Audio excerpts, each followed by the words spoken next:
नमस्कार दोस्तों, एजुकेशन 24 में आपका स्वागत है। दोस्तों आज का वीडियो बहुत ही खास होने वाला है क्योंकि आज के इस वीडियो में आपको हिंदी के एक बहुत ही इंपॉर्टेंट क्वेश्चन का हेडिंग बना करके दिखाऊंगा और बताऊंगा कि हेडिंग कैसे बनाया जाता है। तो आप इस वीडियो को पूरा अंत तक जरूर देखिएगा क्योंकि इस वीडियो से आपको बहुत कुछ सीखने को मिलेगा जो कि बीए एग्जाम में काम करेगा। तो आइए देर न करते हुए वीडियो को शुरू करते हैं और प्रश्न का हेडिंग बना करके सीखते हैं। दोस्तों बीए एग्जाम में किसी भी क्वेश्चन का हेडिंग बनाने के लिए आपको क्या करना है कि सबसे पहले क्वेश्चन को पढ़ना है और पढ़ करके समझने की कोशिश करना है कि क्वेश्चन के अंदर क्या पूछा जा रहा है। क्योंकि जब तक आप क्वेश्चन को पढ़ेंगे नहीं, समझेंगे नहीं, तब तक ना तो आप उस क्वेश्चन का हेडिंग बना पाएंगे और नहीं आप उस क्वेश्चन के आंसर लिख पाएंगे।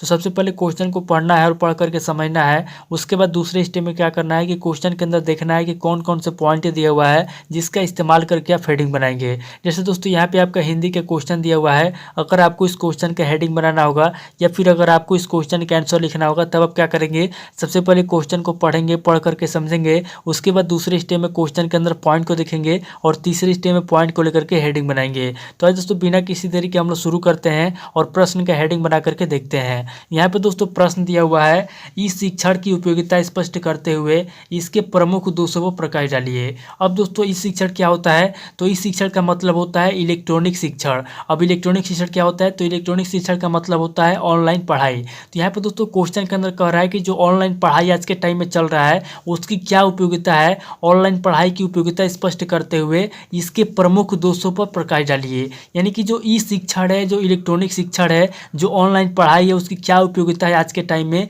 इसको स्पष्ट करना है। और ऑनलाइन पढ़ाई के कौन कौन से प्रमुख दोष हैं, उन प्रमुख दोषों पर प्रकाश डालना है। तो यहाँ पर दोस्तों हम लोगों ने सबसे पहले क्वेश्चन को पढ़ करके समझ लिया कि क्वेश्चन के अंदर ऑनलाइन पढ़ाई की उपयोगिता पूछा जा रहा है और इसके प्रमुख दोषों पर प्रकाश डालने के लिए कहा जा रहा है। अब दोस्तों दूसरे स्टेप हम लोग क्या करेंगे, दूसरे स्टेप हम लोग क्वेश्चन के अंदर पॉइंट को देखेंगे। तो यहाँ पर दोस्तों इस क्वेश्चन के अंदर पॉइंट की बात की जाए तो यहाँ पर दोस्तों आपका पहला पॉइंट हो जाएगा इस शिक्षण की उपयोगिता।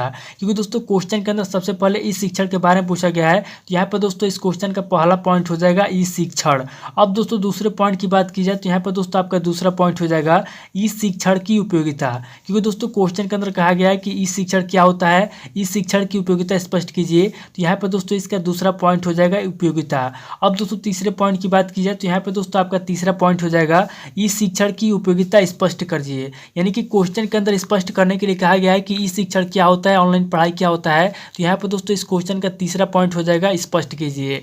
अब दोस्तों चौथे पॉइंट की बात की जाए तो यहाँ पर दोस्तों इस क्वेश्चन का चौथा पॉइंट हो जाएगा ई शिक्षण के प्रमुख दोष। क्योंकि दोस्तों क्वेश्चन के अंदर पूछा गया है कि इस शिक्षण के कौन कौन से प्रमुख दोष हैं, इसलिए दोस्तों इस क्वेश्चन का चौथा पॉइंट हो जाएगा इस शिक्षण के प्रमुख दोष। तो यहाँ पर दोस्तों इस क्वेश्चन के अंदर देखा जाए तो आपका टोटल 4 पॉइंट दिया हुआ है जिसका इस्तेमाल करके हम लोग हेडिंग बनाएंगे। तो यहाँ पर दोस्तों हम लोगों ने सबसे पहले क्वेश्चन को पढ़ करके समझ लिया, उसके बाद दूसरे स्टेप में हम लोगों ने क्वेश्चन के अंदर पॉइंट को भी देख लिया। अब दोस्तों तीसरे स्टेप में हम लोग क्या करेंगे, तीसरे स्टेप में हम लोग पॉइंट को लेकर के हेडिंग बनाएंगे। तो यहाँ पर दोस्तों इस क्वेश्चन का पहला हेडिंग हम लोग क्या लिखेंगे, तो दोस्तों मैं आपसे हर वीडियो में बताता हूँ किसी भी क्वेश्चन का पहला हेडिंग या तो परिभाषा लिखेंगे, या तो प्रस्तावना लिखेंगे, या तो परिचय लिखेंगे, या तो भूमिका लिखेंगे। क्योंकि दोस्तों ये हिंदी का क्वेश्चन है इसलिए हम लोग क्या करेंगे, सबसे पहले हम लोग इस क्वेश्चन का परिभाषा लिखेंगे। तो यहाँ पर दोस्तों हम लोग क्या करेंगे, यहाँ पर दोस्तों हम लोग पॉइंट नंबर 1 देंगे और यहाँ पर दोस्तों पॉइंट नंबर 1 देखिए आपको क्या करना है, यहाँ पर दोस्तों सबसे पहले इस क्वेश्चन का परिभाषा लिखना है। तो यहाँ पर दोस्तों हम लोग क्या करेंगे, सबसे पहले हम लोग इस क्वेश्चन का परिभाषा लिखेंगे। तो यहाँ पर दोस्तों इस क्वेश्चन का पहला हेडिंग हमारा हो जाएगा परिभाषा।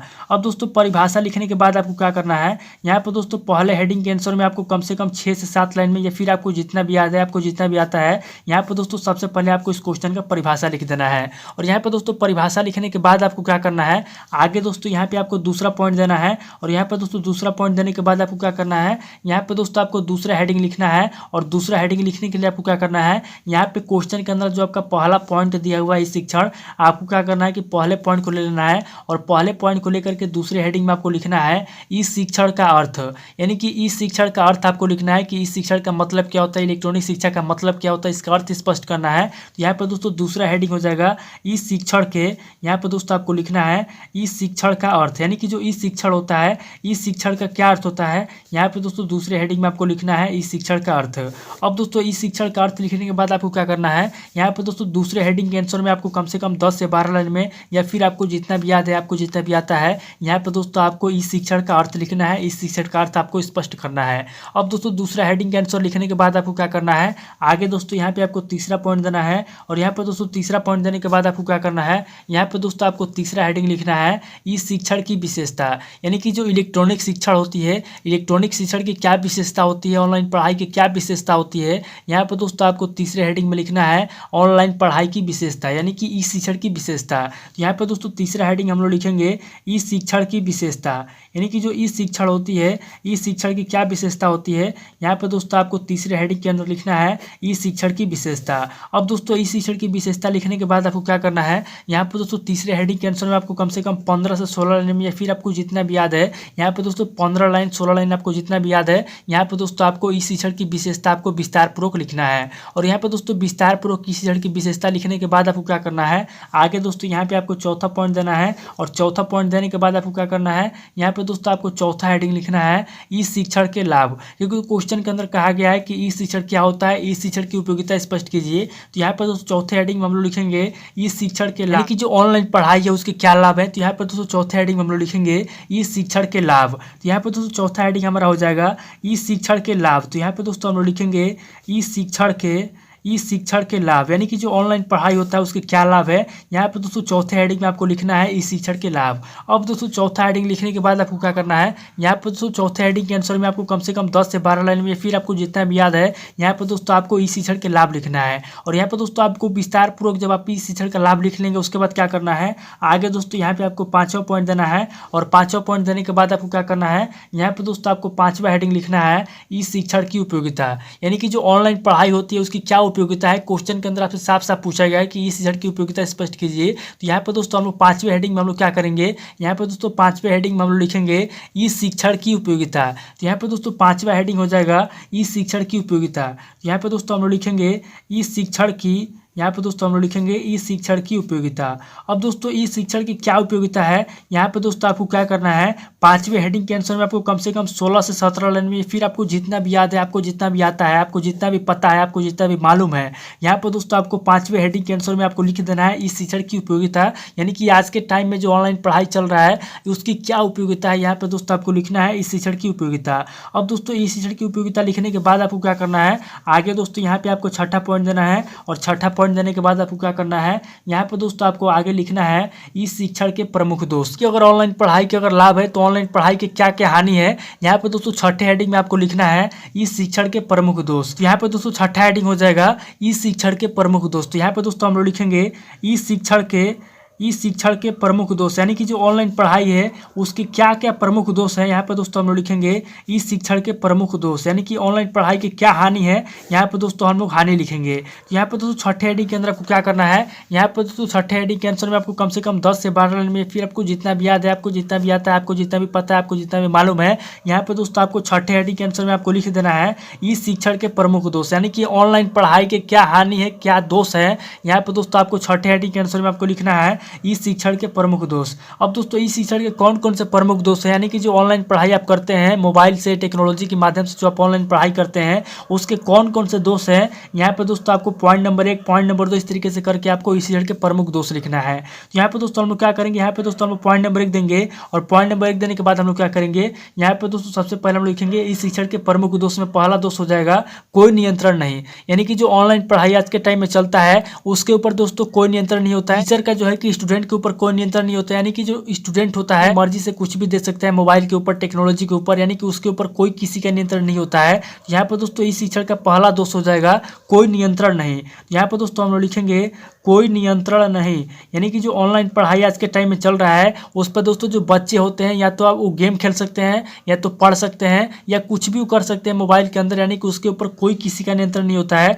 यहाँ पर दोस्तों इसका पहला हानि हो जाएगा कोई नियंत्रण नहीं। अब दोस्तों पहला हानि लिखने के बाद आपको क्या करना है, यहाँ पर दोस्तों पहले हानि के अंदर आपको कम से कम 7 से 8 लाइन में इसका हानि लिख देना है। और यहाँ पर दोस्तों हानि लिखने के बाद आपको क्या करना है, आगे दोस्तों यहाँ पे आपको दूसरा पॉइंट देना है, और दूसरा पॉइंट देने के बाद आपको क्या करना है, यहाँ पर दोस्तों आपको ऑनलाइन पढ़ाई के यानी कि इस शिक्षण के दूसरा दोष लिखना है। तो यहाँ पर दोस्तों ऑनलाइन पढ़ाई का दूसरा दोष क्या है, तो दूसरा दोष ये है कि ये टेक्नोलॉजी पे आधारित होता है, यानी कि अगर आपके पास टेक्नोलॉजी नहीं है, आपके पास मोबाइल नहीं है, लैपटॉप नहीं है, या फिर आपके पास कोई पर्सनल कंप्यूटर नहीं है, तो दोस्तों आप ऑनलाइन पढ़ाई नहीं कर पाएंगे। तो यहाँ पर दोस्तों ऑनलाइन पढ़ाई के दूसरा हानि जो ये है कि टेक्नोलॉजी पे आधारित होता है, यानी कि अगर आपके पास टेक्नोलॉजी नहीं है तो आप दोस्तों पढ़ाई नहीं कर पाएंगे। यहाँ पर दोस्तों इसका दूसरा हानि हो जाएगा ये होता है टेक्नोलॉजी पे आधारित। यहाँ पर दोस्तों हम लोग लिखेंगे टेक्नोलॉजी टेक्नोलॉजी पर आधारित, यानी कि टेक्नोलॉजी पर आधारित होता है। अगर हमारे पास टेक्नोलॉजी नहीं है तो हम क्या करेंगे, पढ़ाई नहीं कर पाएंगे। तो यहाँ पर दोस्तों इसका दूसरा हानि हो जाएगा टेक्नोलॉजी पे आधारित। अब दोस्तों दूसरा हानि लिखने के बाद आपको क्या करना है, यहाँ पर दोस्तों दूसरे हानि के आंसर में आपको कम से कम 7 से 8 लाइन में इसका हानि लिख देना है। और यहाँ पर दोस्तों हानि लिखने के बाद आपको क्या करना है, आगे दोस्तों यहाँ पे आपको तीसरा पॉइंट देना है। और तीसरा पॉइंट देने के बाद आपको क्या करना है, यहाँ पर दोस्तों ऑनलाइन पढ़ाई के तीसरा हानि लिखना है। तो यहाँ पर दोस्तों ऑनलाइन पढ़ाई का तीसरा सबसे बड़ा हानि हो जाएगा, यहाँ पर दोस्तों कोई व्यवहारिक कार्य नहीं होता है, यानी कि जो मोबाइल होता है, मोबाइल के अंदर कोई व्यवहारिक कार्य नहीं होता है। तो यहाँ पर दोस्तों इसका सबसे बड़ा हानि हो जाएगा, तीसरा हानि हो जाएगा कोई व्यवहारिक कार्य नहीं। तो यहाँ पर दोस्तों हम लोग लिखेंगे कोई व्यवहारिक कार्य नहीं। अब दोस्तों यहाँ पे जब कोई व्यवहारिक कार्य नहीं होता है तो ये दोस्तों इसका क्या है, बहुत बड़ा हानि है। अब दोस्तों यहाँ पे तीसरा हानि लिखने के बाद आपको क्या करना है, यहाँ पे दोस्तों इसके आंसर में आपको कम से कम 7 से 8 लाइन में, फिर आपको जितना भी याद है यहाँ पर दोस्तों आपको लिखना है कि जो ऑनलाइन पढ़ाई होता है उसका व्यवहारिक कार्य नहीं होता है, उसके अंदर कोई व्यवहारिक कार्य नहीं होता, ये इसका बहुत बड़ा हानि है। तो यहाँ पर दोस्तों हम लोगों ने इस शीर्षक के प्रमुख दोष में यहाँ पर दोस्तों हम लोगों ने 3 दोष लिख लिया। आगे दोस्तों अगर आपको कोई दोष याद आ रहा है तो यहाँ पे दोस्तों आगे आपको पॉइंट नंबर 4, पॉइंट नंबर 5 इस तरीके से करके आपको लिख देना है। और याद नहीं आ रहा है तो लास्ट में आपको क्या करना है, लास्ट में दोस्तों यहाँ पे आपको 7वां पॉइंट देना है। और 7वां पॉइंट देने के बाद आपको क्या करना है, यहाँ पर दोस्तों लास्ट में आपको लिखना है इस क्वेश्चन का निष्कर्ष, यानी कि इस क्वेश्चन का क्या निष्कर्ष निकलता है, लास्ट में आपको निष्कर्ष लिख देना है। और निष्कर्ष लिखने के बाद आपको क्या करना है, यहाँ पर दोस्तों आपको कम से कम 10 से 12 लाइन में इस क्वेश्चन का निष्कर्ष लिख देना है, यानी कि इस क्वेश्चन का क्या निष्कर्ष निकलता है, लास्ट में आपको निष्कर्ष लिख देना है। तो इस तरीके से दोस्तों हमारा हिंदी का जो क्वेश्चन दिया हुआ था, इस शिक्षण की उपयोगिता स्पष्ट करते हुए इसके प्रमुख दोषों पर प्रकाश डालिए। तो यहाँ पर दोस्तों हम लोगों ने सबसे पहले इस क्वेश्चन का परिभाषा लिख लिया, उसके बाद दोस्तों दूसरे हेडिंग में हम लोगों ने इस शिक्षण का अर्थ लिख लिया, उसके बाद तीसरे हेडिंग में हम लोगों ने इस शिक्षण की विशेषता लिखा, उसके बाद चौथे हेडिंग में हम लोगों ने इस शिक्षण के लाभ लिखा, उसके बाद 5वें हेडिंग में हम लोगों ने इस शिक्षण की उपयोगिता लिखा, और यहाँ पर दोस्तों 6ठे हेडिंग में हम लोगों ने इस शिक्षण के प्रमुख दोष लिखा, और प्रमुख दोषों में हम लोगों ने 3 दोष लिखा, और लास्ट में जब कोई पॉइंट नहीं बचा, लास्ट में हम लोग क्या किया, हम लोगों ने निष्कर्ष लिखा। तो इस तरीके से दोस्तों एग्जाम के अंदर आपको क्या करना है, किसी भी क्वेश्चन का हेडिंग बनाने के लिए आपको सबसे पहले क्वेश्चन को पढ़ना है, पढ़ करके समझना है, उसके बाद दूसरे स्टेप में क्वेश्चन के अंदर पॉइंट को देख लेना है, और तीसरे स्टेप में पॉइंट को लेकर के हेडिंग बना लेना है। तो दोस्तों उम्मीद करता हूँ कि इस वीडियो से आपको बहुत कुछ सीखने को मिला होगा। अगर आपको वीडियो अच्छा लगा तो वीडियो को लाइक कीजिए, शेयर कीजिए और कमेंट करके बताइए कि आपको नेक्स्ट वीडियो किस टॉपिक के ऊपर चाहिए। थैंक यू दोस्तों।